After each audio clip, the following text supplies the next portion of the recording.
Donc j'appelle pour la première table ronde Pierre Janin, qui sera notre modérateur, c'est cela. Laura Rakotomala, là, est là.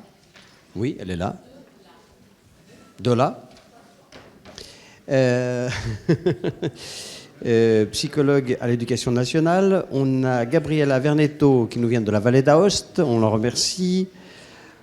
On a Michel Launay qui est là aussi. Il est là, oui, il est pas là. Il est là aussi, voilà. Et Marc Oremland qui est ici aussi, qui nous arrive de Nouvelle-Zélande. Non, je blague, mais pas trop aussi, c'est un peu vrai. Voilà, fondateur de Mundolingue. Il n'y a pas de souci. C'est bon. Alors, nous enchaînons avec une table ronde sur la xénoglossophilie. Oui. D'accord. Y compris...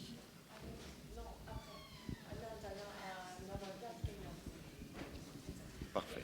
D'accord. Le plurilinguisme est pour ponctuer avec les interventions précédentes, donc, de la xénoglossophilie et non pas phobie. Et puisque une langue, c'est aussi de la production de néologismes, eh ben, je suis très content de pouvoir rebondir sur la xénoglossophobie rappelée par Abraham et qui est le terme de Bernard Saint-Quilini, un grand Lyonnais et un grand linguiste, pour rajouter son contraire. Comme il est habituel, nous avons beaucoup de retard, c'est-à-dire que nous allons être obligés, je vais avoir un rôle de gardieux chourme qui va vous consister à vous censurer dans le temps, chers amis, et j'en suis désolé d'avance. Et je vous propose aussi l'ordre suivant, parce que c'est sûrement extrêmement productif, mais c'est un peu difficile à manier.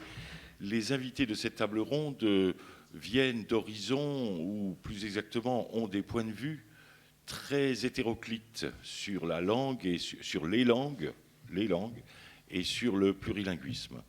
Et donc, je vous propose, sans entrer dans d'autres considérations, l'ordre de passage suivant, en allant un peu des langues en général et en donnant d'abord la parole à Marc Oremland pour son musée Mundolingua, où nous aurons en quelque sorte l'empirée du plurilinguisme exprimé ainsi, et puis passer à un ordre du point de vue intermédiaire de politique et d'action éducative avec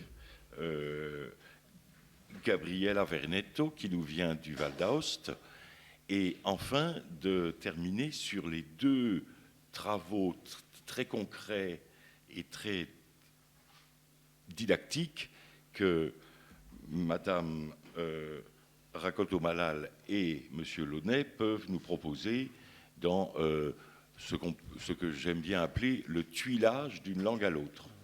Et une des manières de faciliter ainsi l'insertion des individus.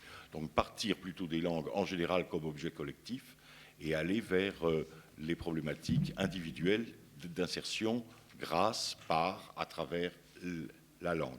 Et ceci nous amènera peut-être après une part de débat, que j'espère la plus longue possible avec vous, à une 5e expérience, celle de Anna Stevanato pour du Lala, qui a donc été décalée un petit peu et qui est proposée, d'après nos organisateurs, à 1h moins le quart. Tout ceci faisant que cette chose absolument essentielle du repas de midi va être un peu décalée, et j'en suis désolé d'avance. Le premier. Donc, pour lancer les choses, effectivement, une remarque de monsieur tout à l'heure sur l'être et l'avoir, et j'ai été très stimulé et même remué par les deux exposés précédents, ce point de vue-là, parce que une langue peut être qualifiée en termes de produit, d'une manière ou d'une autre, de production, d'outils, mais c'est aussi la nature même de notre être au monde et de notre être.